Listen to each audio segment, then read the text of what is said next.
So what's up guys, for today's topic, radiator fan direction. Kung saan ba siya direct, papunta ba siya sa engine or papunta siya dito sa radiator mismo. So itong electric fan, pahangin pa siya papunta sa radiator or paganon ba yung buga? So ang sagot dyan guys, bali yung hangin binubuga dapat papunta sa engine. So ito yung hangin na ito papunta pa ganun. So yung direction ng hangin yan pa ganun na. Ito rin pa ganun. So hindi siya dapat pahigop. Okay? The reason behind, ito yung kaya ito may mga butas. Yan mga yan may butas yan.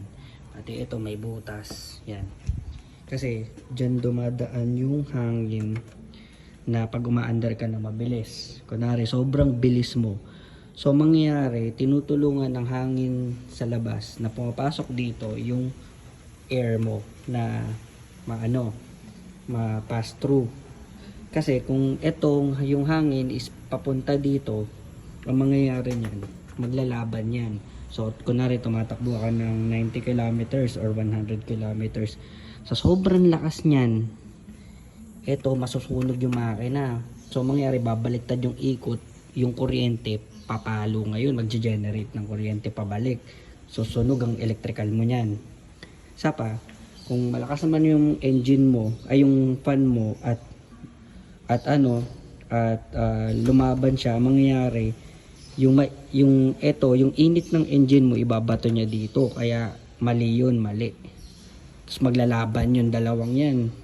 So inside na pumasok yung hangin, tinutulak pa nito palabas, 'di ba?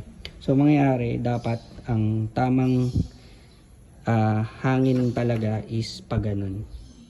Paganon na guys, paganon. Kasi papasok yung hangin dito, hihigupin ng fan, ibabato. Kasi yung galing sa labas na hangin, yun yung cold air na magpapalamig sa radiator nyo. Okay? Hindi yung init na makina ibabato dun sa radiator, overheat ka talaga niyan. So yun lang guys, thanks for watching, sana may natulungan ako, and see you in my next video guys, bye.